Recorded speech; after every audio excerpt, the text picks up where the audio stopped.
Hi, you okay? Are you ready to find out if Zoe can escape? Fingers crossed for her. Here we go, chapter 19 is called The Great Escape. Armitage was in terrible danger. Zoe needed to save him, and fast. She remembered that Bert parked his filthy burger van outside her school every day, so if she could just break out of her room, she could follow him.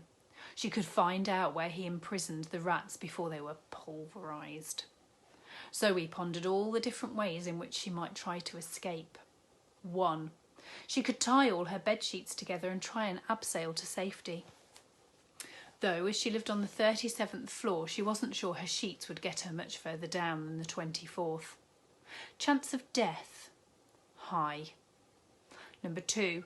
There was always the Birdman option. Make some kind of glider from coat hangers and knickers and fly down to freedom. Chance of death? High. And more importantly, Zoe didn't have enough pair of clean knickers. 3. Dig.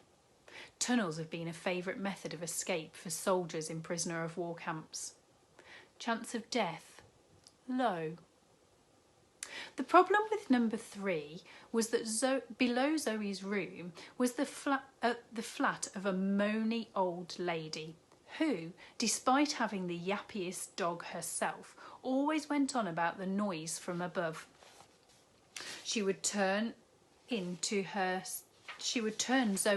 stepmother in no time. I could always tunnel sideways, thought Zoe. She unstuck a poster of the latest boy band and gently tapped the wall behind it with her fingernails. The tapping echoed into the next flat, which meant the wall must be thin. Over the years, she had heard a great deal of shouting coming from next door, but it was too muffled to deduce what kind of people lived there. A girl and her parents, Zoe thought, but maybe others too. Whoever they were, though, their lives sounded every bit as miserable as Zoe's, if not more so. The plan itself was simple. The poster could be replaced at any time to hide what was going on. All she needed now was something to tunnel through the walls with. Something metal and sharp. A key, she thought, and ran excitedly to the door, only to remember that the key was on the other side. That was the whole reason she had to escape. Dum, she said to herself. Zoe rummaged through her belongings, but her ruler, her comb, her pen and her hangers were all made out of plastic. Anything plastic would snap instantly if she tried to hollow out a wall with it. Zoe caught sight of herself in the mirror and realised the answer was staring her in the face. Her brace. The blasted things would at last be of some use. Zoe pulled them out with her fingers and dashed to the wall. Without even pausing to wipe the spit off them, she scratched at the wall. No wonder braces were so painful. And rubbed against her gums and got stuck in Raj's cardigan. The metal was sharp. Quickly, the plaster from the wall was flaking onto the floor. Soon Zoe had scratched through the plaster to the bricks behind it, and the braces became thick with paint and plaster and dust from the wall. Suddenly, Zoe heard the key in the lock turn in her bedroom door, and she leapt up and stuck the poster back on the wall. Just in time, she remembered to shove her braces back in her mouth, though there wasn't time to wipe them first. Sheila looked at her stepdaughter suspiciously. She looked like she knew Zoe was up to something, but she didn't know what yet. "Do you want some grub?" "I suppose I better feed you," said the vile woman. "If you starve to death, I'll have the social services all over me like a bleeding rash." Sheila's beady eyes circled the room. Something was definitely different. She just couldn't quite put her chubby finger on it. Zoe shook her head. She didn't dare speak with her mouth full of dust. In truth, she was starving, but she had to get on with her escape plan and didn't want any more interruptions. "You must need the bog," said the big lady. Zoe spotted her stepmother's gaze searching the room. The little girl shook her head again. She thought she was going to choke, the dust now seeping right down the back of her throat. In truth, she was bursting, and she kept on having to cross her legs. But if she went to the loo and her stepmother searched her room, she might just find the beginnings of the tunnel. "Have you got your braces in?" Zoe nodded vigorously, and then attempted a closed-mouth smile. "Show me," pressed her stepmother. Zoe slowly opened her mouth a little bit to show a little bit of metal. "Can't see. Wider." Reluctantly, the little girl opened her mouth, displaying the braces caked in dust. The woman peered to have a closer look.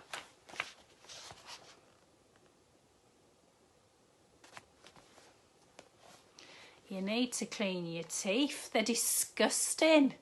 Nasty creature you are." Zoe closed her mouth and nodded in agreement. Sheila looked at her stepdaughter one last time and shook her head in revulsion before turning to leave. Zoe smiled. She'd got away with it for now.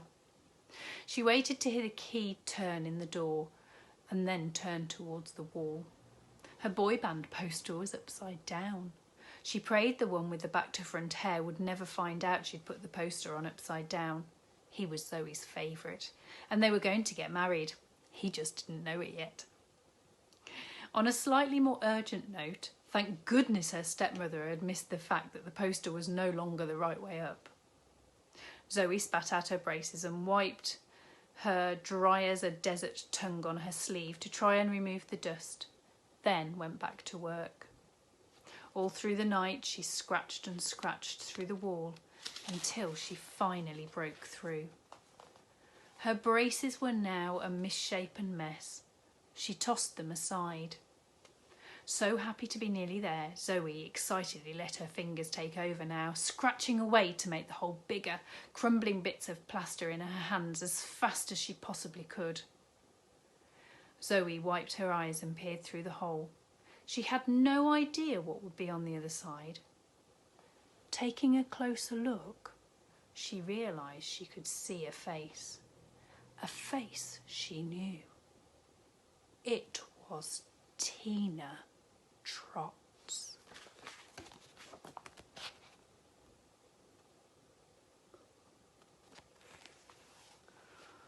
Chapter 20, Tug of War. Of course, Zoe had always known that the bully lived somewhere in her block of flats.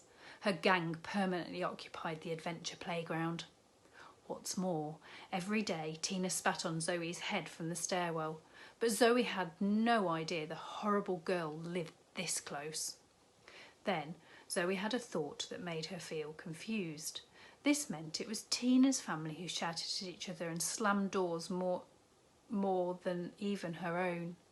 It was Tina who got screamed at by her dad, and whom Zoe had felt sorry for as she lay trying to get to sleep at night.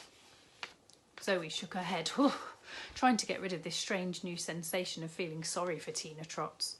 Then she reminded herself of another sensation, flob on her face, and she stopped. It was now mid-morning. Zoe had been scratching away at the wall all through the night. On the other side of the hole was Tina's big, ugly face, snoring. She was lying on her bed, which, as if in a mirror image, was placed in exactly the same place as Zoe's was in her room. The room was bare of possessions, though. It looked more like a prison cell than a girl's bedroom. Tina was wrapped up in her grubby duvet. For a young girl, she snored like a camel, loud and low. Her lips wobbled as she exhaled. If you'd ever wondered what snoring camel sounds like, it goes something like this.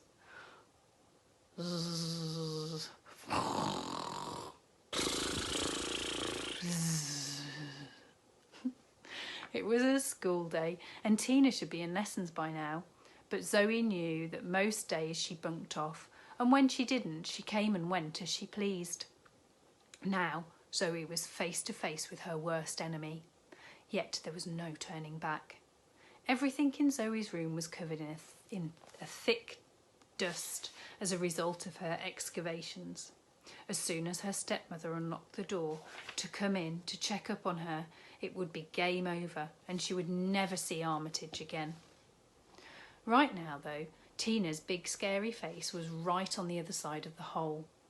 Zoe peered at the bully's surprisingly thick nostril hair, wondering what on earth to do next. Suddenly, Zoe thought of a plan. If only she could grab a corner of Tina's duvet, she could tug it sharply through the hole. Then, as Tina rolled onto the floor, Zoe could climb through the hole, jump over her and bolt through Tina's flat to safety. It now occurred to her that she should revise the chance of death for the digging plan too high. At that moment, she heard her stepmother's footsteps thundering down the corridor. Zoe had to act, and fast. She reached her hand through the hole, took a deep breath and tugged as hard as she could on the duvet, which was rather greasy to the touch. It was as if it had never been washed. The yank was hard enough to send Tina rolling onto the floor. Thud, thud, thud. Just as Zoe heard the key turning in her bedroom door, she clambered through the hole. Unlike a rat, though, Zoe didn't have whiskers, and even though she was an unusually small girl, she had rather underestimated her size. When her body was halfway through the hole, she became completely and utterly stuck. Try as she might to wriggle, she could not move an inch. Tina had now, of course, woken up, and it would be an understatement to say she did not look in a good mood. She was angrier than a great white shark that had been called a rude name. The bully rose slowly to her feet, looked at Zoe and started pulling violently at the small girl's arms, doubtless so she could get her whole body through her room to beat her up more thoroughly. "I'm gonna get you, you little runt," she growled. "Oh, good morning, Tina," said Zoe, her tone imploring a non-violent response to this unusual situation. Meanwhile, no doubt hearing all the commotion, Sheila had rushed into the bedroom behind her and grabbed hold of her stepdaughter's legs. The odious woman was pulling as hard as she could on them. "Come here, when I get my hands on you," screamed the big lady. "Good morning, stepmother," called Zoe over her shoulder. Again, the chirpy tone did nothing to pacify the woman holding on to her ankles. Soon, Zoe was buffeting backwards and forwards through the hole. "Ooh!" she cried as she was pulled one way. "Ah!" she cried as she was pulled the other.